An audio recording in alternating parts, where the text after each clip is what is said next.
Well, I've been teaching yoga for over 15 years now. And in all that time, the question I hear most often is this: and what is the difference between Hatha and Kundalini Yoga? It comes up in almost every first conversation I have with a new student online or face to face. And usually they already have an answer in their mind. They tell me that Hatha is the physical practice and Kundalini is the spiritual one. I always smile when I hear that because honestly, that is like saying the foundation of house is the dirt and the roof is the sky. But it's not wrong exactly, but it completely misses how the two actually work together. So let me tell you how I explain this to my students. And let me do it the way my own teacher explained it to me. Well, when you walk into a modern yoga studio, you are usually given a menu. You can take a Hatha class or a Kundalini class. They sound like two different flavors, but here is a trap. When you treat them as two different things, you start treating your body like a machine. You do Hatha to fix your back or other body parts, and you do Kundalini to feel something mystical. And I've watched students do this for years. They come to me after months of practicing, completely frustrated. They say that I've been doing the breaths for Kundalini, but I don't feel anything. Am I doing it wrong? And I have to tell them the truth. You aren't doing it wrong. You are just trying to turn on a high voltage current before you have wired the house. I mean, it's a normal electricity or power analogy I would give actually. Here is what I mean by that. Imagine you have a generator, a massive, powerful generator. That is your Kundalini energy, your dormant potential. But where does that energy go? If you don't have cables, if you don't have a grid to carry that electricity, it just sits there. Or worse, it sparks and burns whatever it touches, right?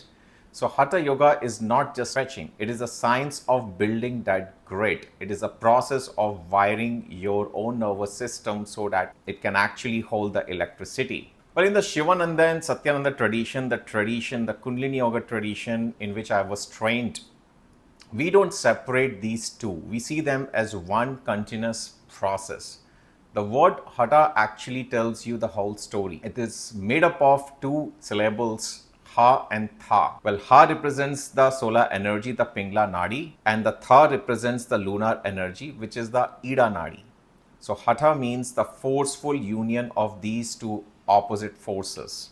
So when you sit in Siddhasana, the perfect pose for 20 minutes, you aren't just sitting.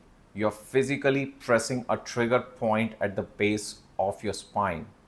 Well, you are mechanically waking up to a dormant circuit. And the Bandha, which is also known as Bandhas in English, the locks, they are the internal seats. They act like switches. The Jalandhar, Udyan, and Moolbandh. These are not just breathing tricks. They are the physical mechanisms that reverse the gravity. So they take the prana, your life force, which naturally wants to flow downward, and they force it to turn around. They force it to actually move upward. Well, this is the preparation. This is the inner engineering or the architecture which I want to emphasize upon. And you cannot skip it. So what is Kundalini then?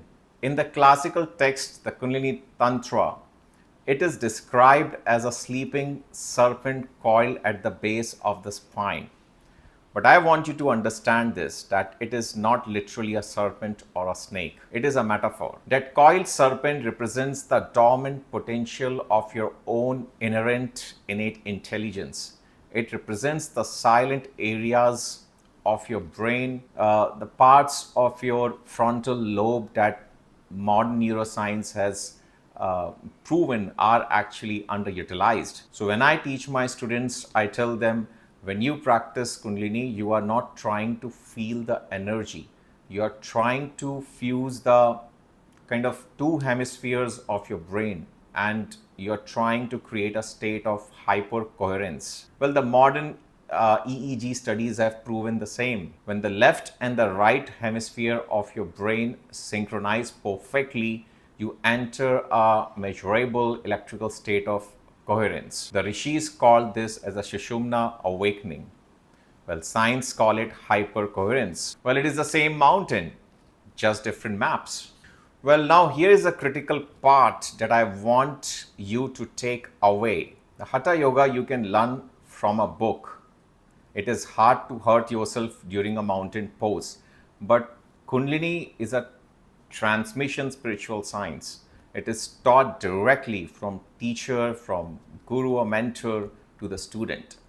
Because the subtle manipulation of the bandhas or the locks and the mudras require a careful observer. So a Kundalini guru or the mentor watches the color of your skin, the rhythm of your breath, and the flicker of your eyes. I mean, these are minute physical observations, but they definitely indicate something. You cannot get that feedback from a video. And that is not a limitation of the tradition. This is the safety mechanism of the Kundalini tradition. Well, the classical texts say that you need a minimum of 2 years of dedicated Hatha practice before you even approach the advanced Kriyas. Like I will discount it and would say you need minimum 1 year actually of preparation. Not to hold you back, but to ensure that when the energy does rise, your nervous system is ready to hold it without shattering or dissipating it. Well, I want you to stop viewing these two practices as a menu or as an option. I want you to view them as a path, and both can meet and merge actually.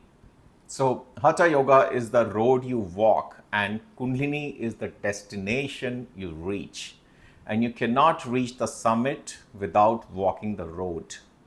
So if you are ready to start walking that road, to build the grid before you turn on the current, well, I have a resource for you.